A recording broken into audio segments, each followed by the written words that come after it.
So anyway, the world's still here. We've avoided war for at least another week.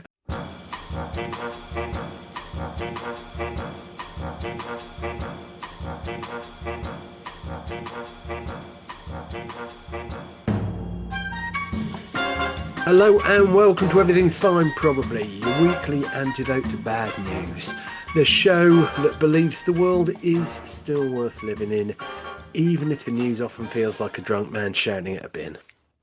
Now, as we closed out last week, we weren't sure if we'd be back this week or whether we'd all be either deeply embroiled in World War III or dead. We recorded on the evening when Donald Trump was threatening to bomb Iran back to the Stone Age. Since then, Trump has not bombed Iran back to the Stone Age. Instead, there's now what's being described as a fragile ceasefire. Fragile, like Trump's masculinity. Last week, we closed the show in a very mature, measured, and diplomatic way by saying, "Fuck you, Donald Trump." And as always, we like to revisit our positions, reflect, ask, were we too harsh? Did we misjudge things? With a bit more context, might we feel a bit differently? I don't know about the rest of you, but I don't know. If anything, I thought it was a bit restrained, really. Because this week, Donald Trump has taken a brief pause from threatening global stability to post an image of himself as Jesus, the Son of God, the Prince of Peace, which is an interesting move for a man whose approach to conflict resolution is less about turning the other cheek and more about turning the key in the missile silo. I think we can all agree that's a bold reimagining of the New Testament. Understandably, it caused a bit of a backlash. Some people thought it was arrogant. Others thought it was offensive. Some others thought it was wildly inappropriate. So in response to that criticism, Trump has clarified that he thought the image showed him as a doctor. Now, I don't know what GP surgeries he's been going to. If your doctor walks in looking like that, you're not getting antibiotics, you're getting absolution. Take 2 of these and call me in the afterlife. It's quite something to post a picture of yourself as the literal embodiment of divinity and then try to walk it back by saying, no, I thought I was just a medical professional. It's like reversing a car and hitting something else. But that's where we are now. The same man who was days ago talking about sending a country back to the Stone Age is now explaining he can't tell the difference between Jesus Christ and a GP. Which does raise a couple of questions. I mean, first, what does Donald Trump think doctors actually look like? Because I've had a lot of appointments in my life, and not once has a GP entered the room glowing softly and radiating eternal salvation. And if he can't tell the difference between Jesus Christ and a GP, what exactly does he think he's looking at when someone hands him a briefing document? I mean, in a way, it's reassuring. It suggests that when he says things like we're loading up the ships, there's at least a small chance he thinks he's ordering a takeaway. We're still living in a position where global stability hinges on a man who posts like a teenager, governs like a grievance, and explains himself like someone who's just been caught doing something deeply stupid, but knows our opinion of him is so low anyway, it doesn't make any difference how completely insane whatever he says next is. That's why we do this show. Because if you don't laugh at this, you're left with the alternative, which is to sit quietly and accept that this is normal. And it isn't. It's just frequent. So let's get into it. I've got Gemma, Shelley, and Stuart with me, and I think it's only fair to start with the most important question this week. If Donald Trump is Jesus, then where the hell is Judas when we need him? I was going to say, did you not notice though the man he was healing? There's been talk of who he looked like. Yeah, Jeffrey. Sir Jeffrey. Yeah, Sir Jeffrey Mm, Epstein. Yeah, absolutely. yeah. that's odd because I didn't think Donald really knew him. No, he doesn't. Mm. He doesn't. But it's His it's a wife never met him, and he doesn't know him it's a that well. pivot, isn't it, away from the Iran war. So he went after the Pope as well, didn't he? And called him a loser. And Yeah, you're only the Pope. he said I mean, what does that mean? he said the only reason you got that position was because of me, because they wanted to put a pope in to go against me. So in his mind, Donald's mind, he thinks the whole world just revolves around him. But I think Sorry, Stu, I can just pick you up on that point there. In Donald's mind, he thinks. And Mm. that's the whole problem, mate. I don't think he does. I think the most frightening bit about it is when he went on TV and said, why did the media come up with this fake news? I'm a doctor. I mean, that is just out and out gaslighting, isn't it? That is the behavior of an abusive partner, isn't it? That's not Jesus, that's a doctor. And then you start like questioning yourself, like, oh, is it? I thought it looked like Jesus. No, no, no, no, no. Did I you mean, I question didn't. yourself though, Stu? No. Because I didn't. Well, I didn't. But is he that narcissistic? Yes, Oh probably. yeah, That arrogant yeah. that he feels he could go on TV and say, "You made this up. This is fake news, fake media. This is a doctor." As I just said to Jim before we came on, Shelley, I've got my friend's a doctor. I texted him this morning. I said, "Do you dress like that for work?" He's like, "No, we don't." Do you have a healing light that comes out of your I mean, hand? maybe in America they do. I don't know. I don't know. I think he's pissed off, isn't he, with the memes that are coming out of Iran? Those Lego memes. Have you seen They're those? funny, aren't they? They Oh, are what, funny. those videos? Aren't they good? Aren't they good? Yeah. Aren't they good? I've completely missed this. Do I need to I'll go? check them out, Gemma. Yeah, they're well I worth mean, the. they do work for the Iranian government. Yeah, they do. So, but I Mm. still think they're amazing. Well, there was a company talking on the radio who actually makes them, and one of their clients is the Iranian government. Mm. And they're very good at it. It's good propaganda, isn't it? Because their main aim is to really piss off Donald Trump. I think it's working. In the last couple of shows, we've talked a bit about Jesus. Obviously, today we've mentioned, well, not Jesus, but Trump as a doctor who looks suspiciously like Jesus, but definitely isn't, apparently.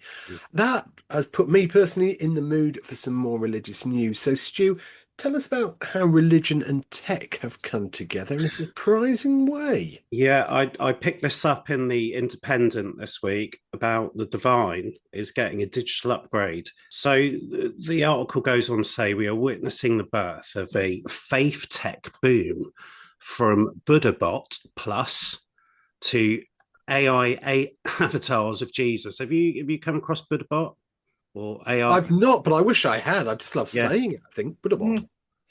Well, you can jump on a video call for $1.99 and have a little chat with BuddhaBot. It's $1.99 a minute. So, spiritual world has now been uploaded to the cloud, like everything else. What do you think about AI Jesus? Is that a bit, is that? Well, hang on, it's $1.99 a minute. Yeah, it is. Yeah, yeah. Oh, Is that a bit sacrilegious? Do we think AI Jesus, or is that just where we are now?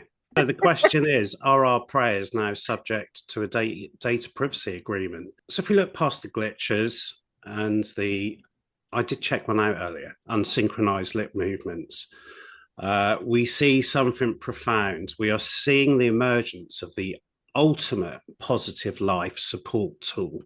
This is a mentor who has memorized every word of the King James Bible, the Sutton Pater, and 2,000 years of Catholic dogma. AI isn't just a search engine anymore. Goes on to say it's a scaffold for the soul.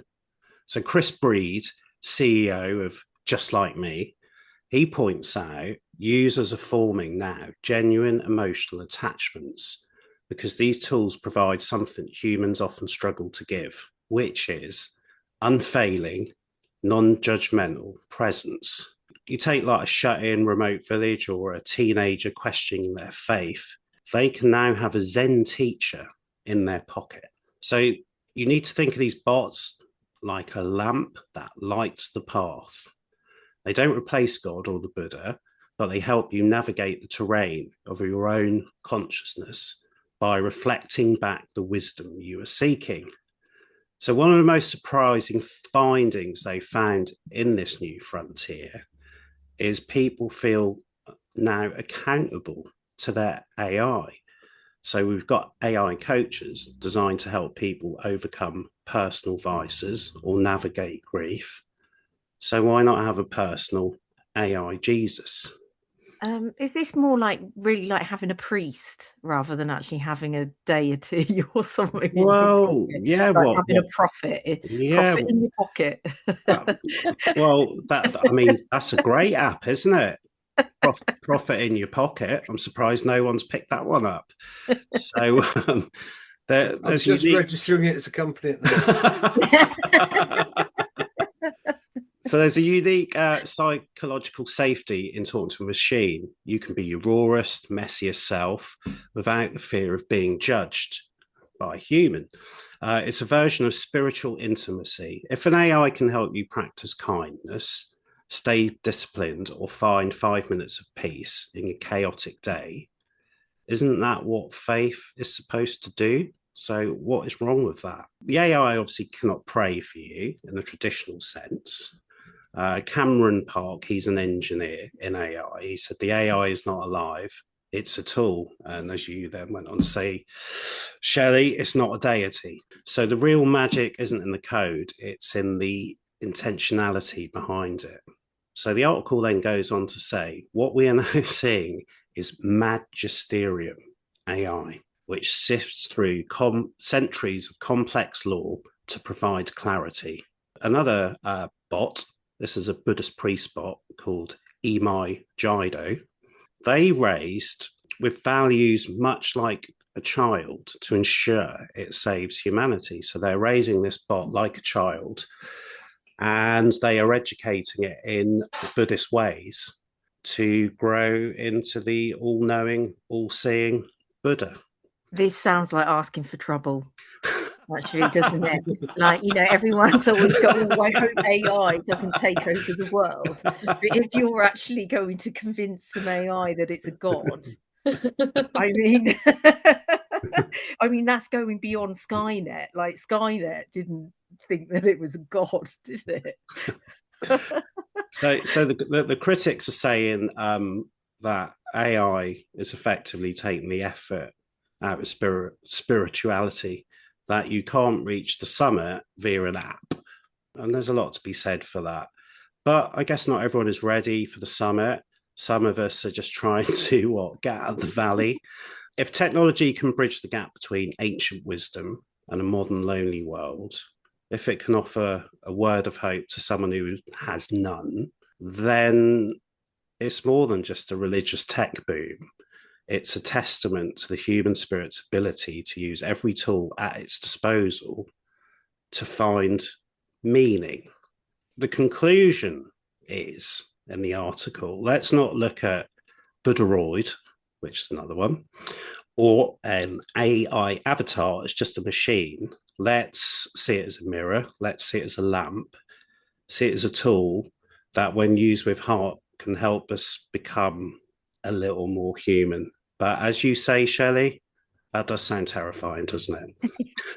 It's just made my mood ring seem really shit, though. Like, well, I think the good news is, like, if someone's searching for, something spiritual, or they're looking for ways to be kind and so on, then they can access a Buddha bot and learn about Buddhism and how to improve their life and how to be calmer and so on, without having to necessarily commit to a whole religion. did you say one was called Buddharoid? Yeah, that's another one. Yeah. I mean, like, oh, that sounds Buddharoid. painful. Yeah, I wouldn't have to pass a Buddharoid. And for instance, if you've got 2,000 years of the King James Bible uploaded, if you've got any questions you want to talk about around the Bible or ways to live, then you can have an online chat with that particular deity to get advice without necessarily having to go to the church or join a group or join a religion. So I think there is a lot of positivity in that, but also on the flip side, terrifying. All right, good. Thank you, Stu. And look, we'll pick up after this chat and see who's in on Profit in Your Pocket and how we launch that. Okay, right. Quick check-in time. Last week, off the back of our big phones are basically slot machines with better branding conversation, we all agreed to try one simple experiment. No phones for the first half hour after waking up. no phones for the last half hour before sleep, and no phones at meal time. So I had to check in, see how we've done, and I'll go first. And I'll be honest, meal times pretty good. Before bed also pretty good. First half hour in the morning, yeah, maybe not quite so great. I've discovered my phone is actually such a strong part of my morning routine that I can only get through about 10 to 15 minutes, and then I'm reaching for the little rectangular attention stealing bastard. It's like muscle memory, but for doom scrolling. So go on, who smashed it and who's been utterly defeated by their own brain? Oh, Epic fail over here. Epic fail, epic Yeah, fail. epic Anyone fail. had a genuine win, or have we all just quietly failed I together? I quite like, what was that you posted the other day, Shelley, where you said you hadn't been using your phone and then you took a picture of something with your phone. Which I also used my phone to To post. send us, yeah. What There was was that like again? Was it all a of tree? these lovely trees. There was like a really lovely like blossom, and then this other tree, and the colours were. And I saw it on my way to work because I was looking up and around instead of. Well, I always look where I'm going on my way to work, but I just didn't look at the trees before. But I wasn't listening. I wasn't on my Yeah. phone Well, until. that is actually something, though, isn't it? Because if you hadn't have thought about this or gone on this experiment, you probably wouldn't have had a look at the lovely tree. So I might have seen it though, because I mean, normally I'm using my phone by listening to something. I'm either listening to music or a podcast or something like that, but I wasn't listening to anything. That was the only difference. Yeah. I So, mean, I haven't used social media in that time. If I've gone on in the morning, it's to have a look at some news or something like that. But so I'm not giving up. I'm just I'm giving up. realizing, I'm just realizing it's going to be a long, undignified war against this bloody developer. But yeah, are we going to stick at it? Yeah, Or we want to change I'm the going to rules at all? retry. yeah. Well, I think meal times are easy. I've never liked it at meal times. I don't like it when people get their phones out at meal times. I get quite grumpy. But Yeah, I don't use my phone at me. but the morning thing's hard. Definitely. Because you get a coffee, don't you? And you have a look at the news. Yeah. So that's the tough one. Yeah. Gemma, how about you? Any I'm wins? I'm the same. Meal times is easy to avoid it, but How about before bed? Have you managed that at all? no, No. I'm afraid not. Oh. I know. I think I need to be one of those people who leaves it in another room. Yeah, well, that's To, to when break it's the worked banner. best for me is when Yeah, it's just not there. All right, well, let's stick at it. Let's have another week, see how we do. must try While hard. we're recapping on things from last time, Shelley, has Samba, the escaped capybara, been reunited with her sister Tango yet? No, not as yet. Not when I last checked, but some capybara Banksy style street art has been popping up around Hampshire. Oh, So, classy. yeah, yeah, it's as one. I think I'm trying to remember if this is the right way around. If it was Southampton or Portsmouth first. I think it appeared in Southampton first on the side of a pub, and then about a week later, another one appeared on a bar in Portsmouth. But I think it's not. It's a street artist, a local street artist, I think, called Pidgey, who's been Ah, doing it. But yeah, they're pretty cute. So yeah, Hampshire's really claiming the capybara as its like isn't mascot it? animal, I Yeah. suppose. Well, if it wasn't Banksy, I hoped it was going to be one of those like not Banksy or not Banksy or I can't believe it's not Banksy. Stu Fellows, all these guys. Yeah, I think it is actually not Banksy, but very Wow, much that's what Banksy they all style. say. All right, thanks, Shirley. Well, we'll keep coming back to that until Samba's bound or dies or until we get bored with the story, whatever comes first. Let's keep the updates on stories we've covered previously coming, shall we? It's that bit you've all been looking forward to. It's Ocean Update time. Ooh, Yeah, it's been a while. We haven't had It one of these has. for quite a few weeks. So hit I it. know. Well, regular listeners will know we've been following the High Sea Street Eve for a while now. We've had the whole arc, we've had excitement, hope, shouting, waiting, more waiting, mild despair, cautious optimism, more waiting. It's a bit like trying to get a GP appointment, but obviously wetter. Now, you might be aware the UK government did say that they'd ratify it before it came into force, and ministers pointed towards the end of 2025. You might also be aware that it is now not 2025. So, do we think they have now ratified the treaty? Well, I think there's been a lot on, isn't there? AI Jesus and war. They probably ain't got round to it. That's what I'm thinking. You're quite right, Stu. Of course they haven't. Now, I don't want to say the government lied to us, but they have indisputably failed to deliver. So, how shocked are we on a scale of 1 to absolutely not at all? One. Oh, you got up to a 1. Good. Gemma? Not No, so none at all. great. None at all. Okay. Before we go full cynical, credit where it's due. Some big shout outs to Armenia, who ratified the treaty in February, and to Austria and the Dominican Republic, who both ratified in March, taking total ratifications now to 88. That's Austria, by the way, who doesn't even have a coastline, who's ratified a treaty to protect the high seas. Meanwhile, the UK, which is basically 90% coastline and alleged ruler of the waves, has not. So, impressive on Austria's part, embarrassing on the UK's. I don't know.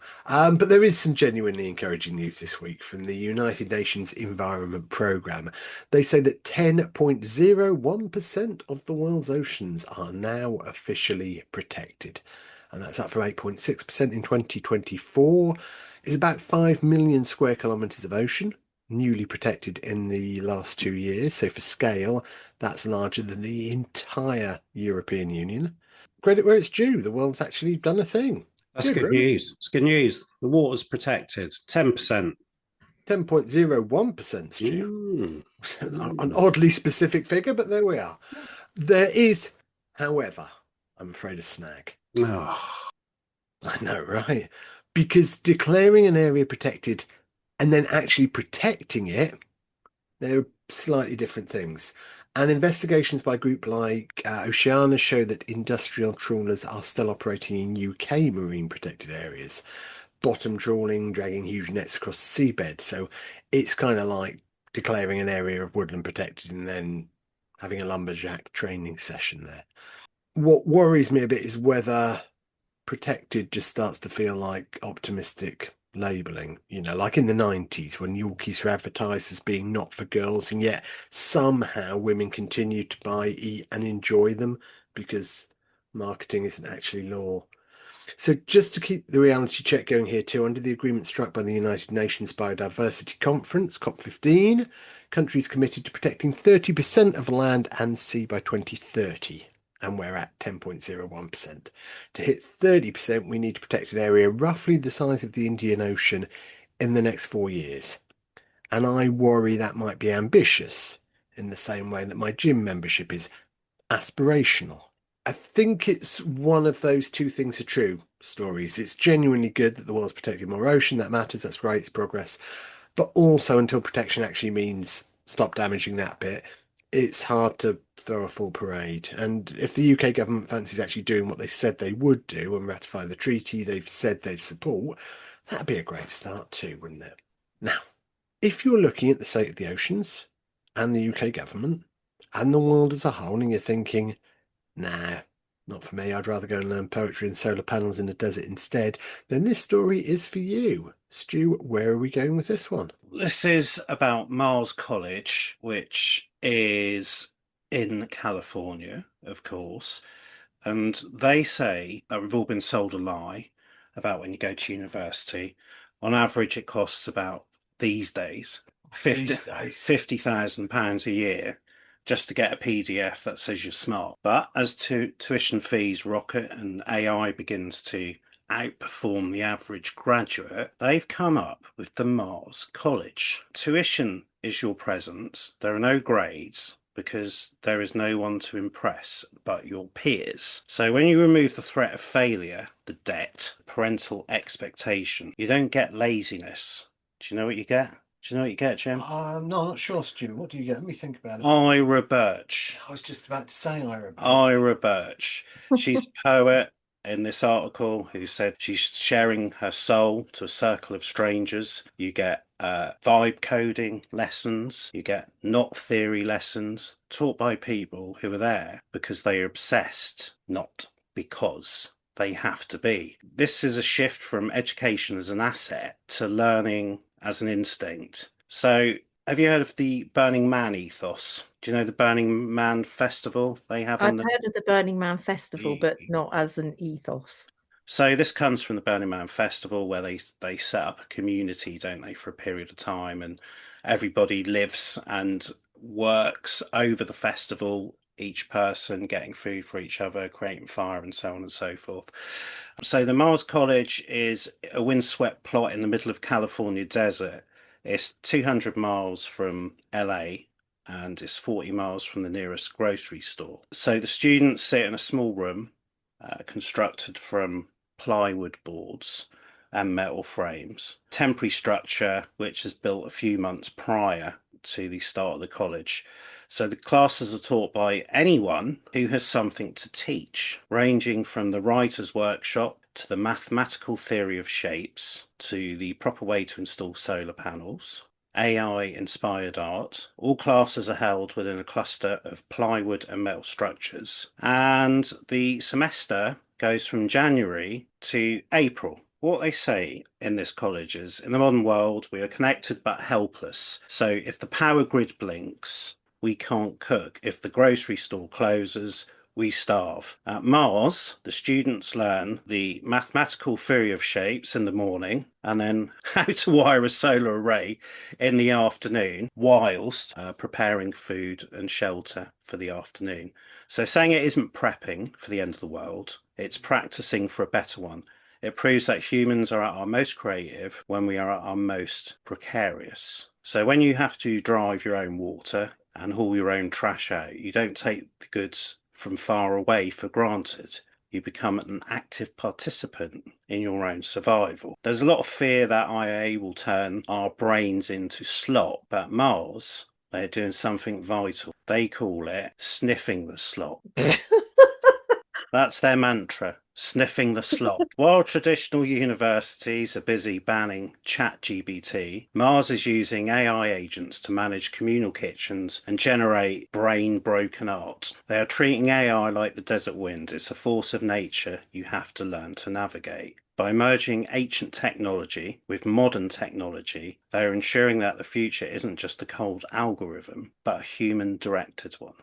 In a few weeks' time, Mars College will do something no traditional university would ever dare. They tear it all down. They will dismantle the plywood, auditoriums, pack up the solar panels, and leave the desert exactly the way they found it. Why is this positive? Mars says because it proves that a college isn't a place and it isn't a building. It's a state of arrival, because they're going to do it all again next year. It's the realization that we don't need money to find meaning. We just need a circle of weather-beaten couches, a shared goal, and the courage to say, I told myself I was going to share today. So it sounds very much counterculture, doesn't it? Yeah. Very much sort of along the sort of the hippie ideals in the 1960s. But I quite like the way they're saying we're not just going to run away from AI and technology. We're going to embrace it, but we're also going to embrace traditional skills as well, and not be run by the algorithm, which is kind of feeding into what you sort of said earlier, isn't it? What do you think? Would you go to that sort of college? Would you be up for I that? like the thought of it. I do Yeah. like the thought of it. I mean, I was reading the article and seeing the pictures. Look tough because you're in these corrugated sort of buildings. Get your own water. It's tough out there. But probably a Yeah, lot I of don't know. Do useful they life have lessons, isn't it? scorpions in the Probably California scorpions, desert? perhaps a lot of life lessons, finding out about yourself and, the power of the group as well, isn't it? The power of the group. When you're stuck out in the desert as well, you have to navigate relationships, don't you? And there'll always be people who want to take charge, and people who always want to disrupt. So it's all about learning to and study in quite extreme conditions. So I think it's an interesting experiment, isn't it? Yeah, I think so. Fantastic for that, Stu. Now, while some people seek education in the desert, others seek simpler pleasures in maybe less hot, but still sunny places. Gemma, tell us what you found out. I was holding my breath then, like, I don't know why. So, spring has finally arrived. The daffodils are out, the jackets are getting lighter, and across the UK, there's a collective hopeful whisper. Is it beer garden season? And today's story is all about someone who decided that yes, it is absolutely should be. Picture this. Last April, architect Mo Daywood was wandering through London on one of those days where the sun is out but playing hide and seek behind buildings. He fancied a nice coffee in the sunshine, not in the chilly shadow of a 5-story building, and realised there was no easy way to know which cafes or pubs were actually basking in the light. So he went home and built away, usually using publicly available data, building heights, footprints, and the angle of the sun. Mo created a little map that showed which spots were currently sun-soaked and which ones were in shade. A personal hack. He shared it online, thinking a few people might find it handy. Instead, the internet said, "Mate, this is genius." The tool went viral overnight. Within days, it became a full app, and within 4 days of launch, it hit #1 in the UK lifestyle charts, all because one man wanted a sunny seat for his drink. Since then, Sunseeker has grown to over 250,000 users, expanded into Germany and Spain, and even caught the attention of brands. Aperol used it last summer to help people find the perfect sunny spot for an Aperol spritz, because of course they did. But here's where it gets really fun for us, the spring-ready, pint-seeking public. Most spent the winter rebuilding the app from scratch. Now venues can upload photos, map their outdoor areas, and boost their visibility. Users can get alerts when their favourite pub garden is suddenly bathed in sunshine, and the app uses a simple emoji system, a sun for bright spots, a moon for shade, so you can make snap decisions like a seasoned sun chaser. And this is the part I love. Sunseeker now is asking the community to help map more pubs, cafes, and outdoor spaces, because no one, not even the most dedicated architect turned app founder, can personally map every beer garden in Britain. But we can, one sunny pint at a time. So as spring settles in and the promise of warm afternoons becomes real again, this is your invitation to get out there. Explore your local spots, discover a new favourite cafe that gets the perfect 4 p.m. glow, support the pubs that make your neighbourhood feel alive, and if you find a hidden gem with a cracking sun trap, add it to the map. Someone else will thank you for it. What started as one man's sunny seat quest has become a community project, a celebration of local businesses, and a nationwide treasure hunt for the best places to soak up the rays. So here's to sunshine, to spring, to the Great British Beer Garden, and to the apps that help us make the most of every golden hour. If you're listening from a sunlit table right now, cheers to you. You're living the dream. I think I'm going to spend all day at a pub tracking which way the sun goes around the garden. Yeah. This was a real thing for me last summer. I was meeting people at like in my lunch break and just craving sunshine, and wherever we ended up, we seemed to get a shady spot. I was like, this is ridiculous. I'm in for this one. It's not just enjoying yourself, it's your civic duty. Exactly. Yeah. I mean, we've all been told how our pubs, etc., the hospitality industry, that's the phrase I was desperately trying to grasp. But all you could think of was pub. Yeah, that's exactly it, because that is how I That's all want. that That matters. is all it means. That's Yeah. how they're suffering and they need our support. And this helps make it a little bit more fun. What's the app called again? Sunseeker. Seeker spell like the seeker bit, SEEK, but R, no E after the K. Please remember to use apps responsibly. All right, let's have a bit of a change of pace now. Shelley, you've got some news for us on some potential new treatments for osteoarthritis, I believe. Yeah. I think this ended up sort of being like soft listening again. My phone was like, "You'll be interested in this," because I just recently got diagnosed with arthritis. Yeah, so I was like, probably been moaning about it, and my phone was like, "Don't worry, there's some good news about arthritis going on at the moment." This is osteoarthritis, which is not an uncommon condition, but it can have quite a big impact on the lives of people in many ways, because it is very painful and does make getting on with things sometimes quite difficult. There is also rheumatoid arthritis as well, which is very, very painful and miserable as well in itself. But I mean, I'm sort of looking at here for like osteoarthritis, there isn't really lots of medical interventions. It is more like a surgical intervention in the end. Rheumatoid arthritis does have the more medical side of things because it's like an autoimmune condition, but don't get me wrong though, that it is far from easy. Like that treatment is like kind of like having chemo. So probably out of, if I had to pick an arthritis, I would stick with osteoarthritis, please. Well, But yeah, if you had to pick one, Jim, which one would you pick? Oh, blimey. Hmm. I don't know enough about the selection, really. Yeah. Can I see a menu? Yeah. would you like to see a full menu of symptoms? What's on the specials board, Shelley? No, it's not a topic I know enough about to say. Yeah, I think definitely. I mean, at the moment, I would say mine's quite mild. The worst thing is, though, is being able to hear my knees when I go upstairs. That is horrible. Like that is, it really makes me feel really. Ugh. And yeah, so I've only got it in my knees and my hip at the moment. Oh. So a lot of What the advice what is noise do they make, Shelley? like a cracking kind of Oh. scraping noise. Oh. Yeah, You that's can not a feel it nice as sound, is it? yeah, you can feel it as well. So if I put my hand on my leg, you won't hear it now, but Yeah. I can feel it all like kind of like a popping feeling. It's actually called crepitus, that Oh. condition is. So Could you yeah. record some for us for next week? Yeah, if you want Yeah. to hear that, I'll record it on the stairs, like Yeah. at work, because Okay. that's got there's really good acoustics. Okay.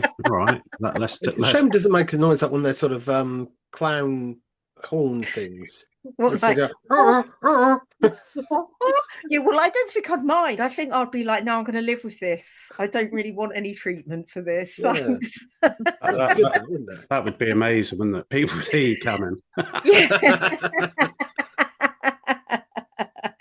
Yeah, so with medical interventions for it, I mean, the first line is always like lifestyle changes, exercise, because it, weight loss will really help because you put in less strain on your joints.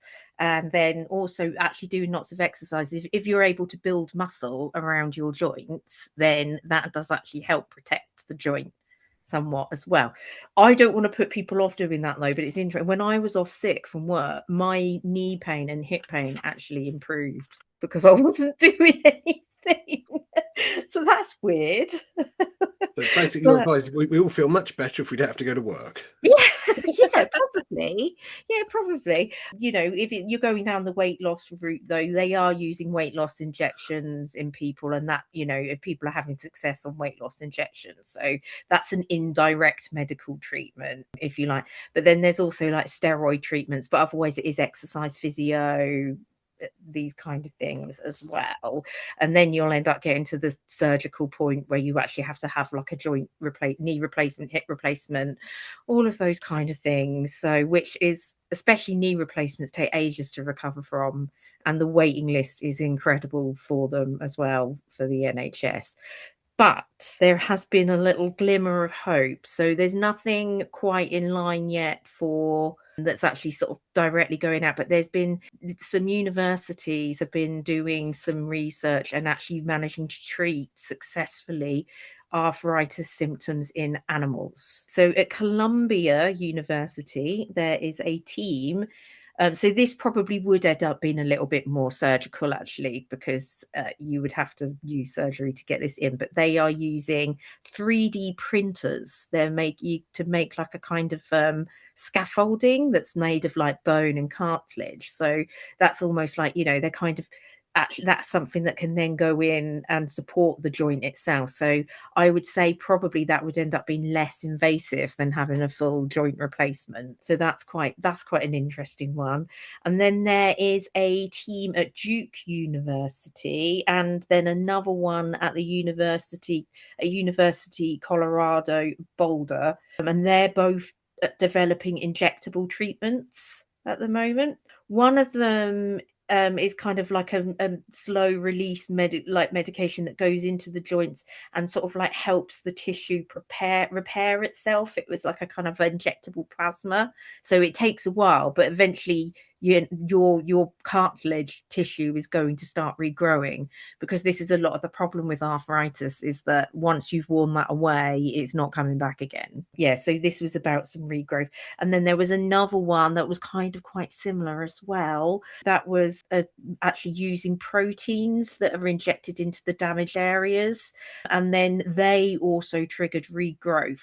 And with some of those ones, like I think in some of the animals, they found that there was cell regrowth actually within just a few months. Brilliant news for Labradors, though, isn't it? Because they get bad arthritis, don't they? I do. Yeah, yeah. And also, in maybe in 10 years' time, when my knees are so loud that I have to wear ear protectors, I might not have to have surgery. You never know. Well, fingers crossed on that one. And so, I just want to pick up on something you mentioned earlier, talk about recapping on previous things.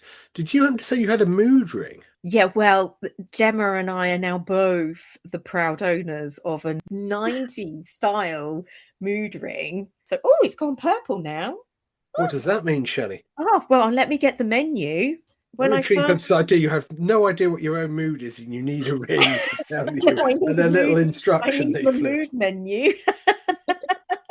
Otherwise, I have no idea what mood I'm in. Oh, actually, it's meant to be royal blue. Okay, so royal blue is well, oh my. Well, I wasn't feeling like this until you spoke to me, Jim. Passionate, love, romantic. Oh, I say. Good Yeah. Well, that's Because I think before anyone saw this coming. Yeah, Oh. before it was just like green, which was fresh, amused, active. Fresh. Yeah. And so it was green for ages, but now it has gone really. I don't know if you can see. Oh yeah, Oh no, look it at doesn't that. look the right colour in this light. Jim, your old dog. You said you said you're struggling with your back and your age, but you still got it. Well, there's Jim with his back, me with my knees. It's obviously meant to be. And Gemma, you've got a mood ring on its way to you as well, have you? Yeah, look, here you go, Gemma. It's packaged up, ready, waiting for What mood am I in at the moment? What's it telling? You are. Do you not have to be wearing it for it to know? Or? Whoa! It knows. So you are. Oh, you're like half orange and half green. Okay. So you are a little bit aggressive, irritated, and impatient. But then you're also feeling fresh, amused, and active. That's quite a lot of emotions there. There's a lot going on, isn't it? Yeah, I think it needs you. I think that's the problem. I think it knows me. It's there. It's on the money, even several hundred miles away. That's a hamper of emotions. Nowhere in there was generosity. Is neither of you generosity? I was hoping to use it as a nice link into the next section. I'm just going to have to say we're going to talk about a generosity experiment now. Well, is Shelley, is there a bit on the menu about generosity? No, I mean this is clearly the mood ring of the more selfish person. Well, we'll just leave this as one of those sort of really awkward and stilted things. So Gemma, over to you next. A question most of us don't really expect to answer. How far would you go to help someone you'll never meet? 10 miles. 10 miles. Oh, that far. Yeah. Any No, I wouldn't go that far. No. Well, I don't want to go too far, but 10 miles is all right. Hang on, how are we covering these 10 miles? Because, driving in my car. No. For one man, the answer was pretty far, as in donate a kidney to a stranger far. Back in 2012, a 25-year-old named Tom Cledwin read about the UK's first altruistic kidney donor, Kay Mason. And instead of filing that away under incredible things other people do, he thought, well, why not me? A year of medical and psychological checks later, he went through with it. He woke up from the surgery feeling something he still struggles to put into words, a kind of grounded pride, a sense of meaning, the quiet joy of doing something that mattered. And that feeling didn't fade. It shaped everything that came next. After the donation, Tom started a blog called The Free Help Guy. where he anonymously offered help to strangers, moving house, fixing things, whatever people needed. Demand grew faster than his bank account could keep up with. Life took him into a senior role in media for a while, but the pull towards generosity never really left.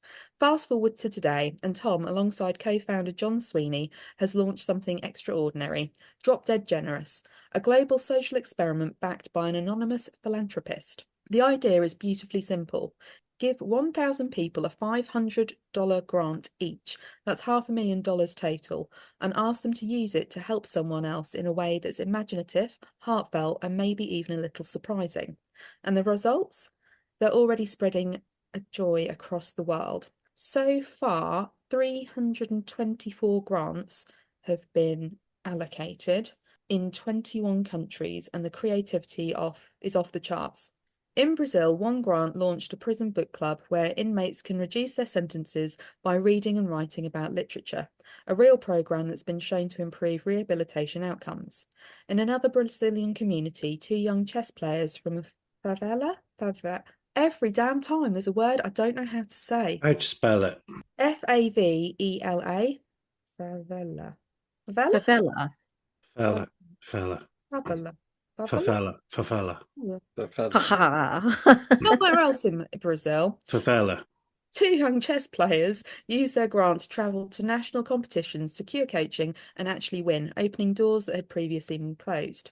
In Uganda, a $500 grant built a communal dance floor, not a metaphorical one, a real physical space where young people gather to dance. In the UK, one grant gave an undiscovered busker the chance to record a professional demo.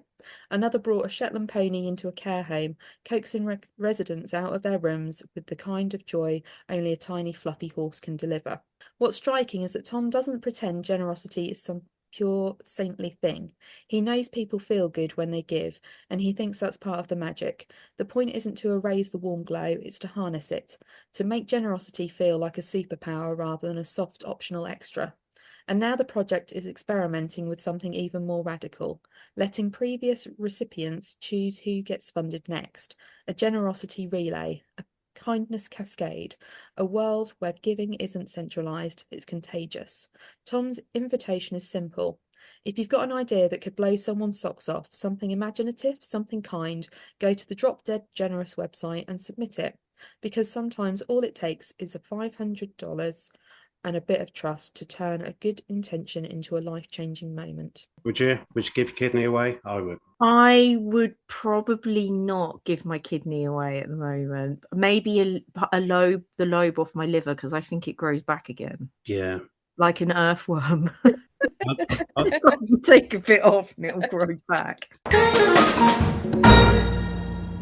Now, we started the show talking about the kind of men who think strength looks like shouting and threatening people and bombing countries and generally carrying on like emotional toddlers with access to state infrastructure. That whole very tiring performance of masculinity where the message is basically, fear me for I am deeply unwell and have access to a podium.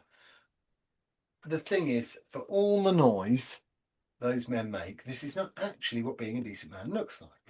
She looks a lot smaller than that. Less chest beating, less geopolitical cosplay. It's just being kind, doing the right thing when nobody's making a fuss about it.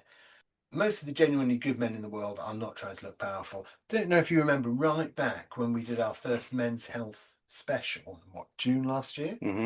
We talked about what being an alpha male really means and how we should take back the idea of an alpha from the man babies and make it about those people who make life a bit better for somebody else.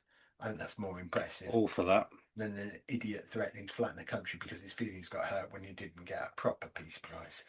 With that in mind, Shelley's got a story that is a much better example of what actual human decency looks like. Yeah, can I ask you a manly question? I don't know Actually, if you're asking the right people, but go on. yeah.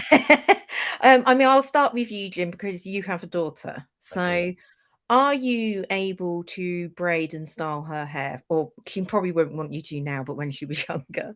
I was quite bad at this when she was younger. I could do the basic sort of ponytails, pigtails, stuff like that. Plaiting, braiding, I could never wrap my head around it. Okay. And like Stu, Mm. have you ever had to say style a little girl's hair at all? No, I haven't. No, Yeah. Do you think you could plait hair? I'd give it a go.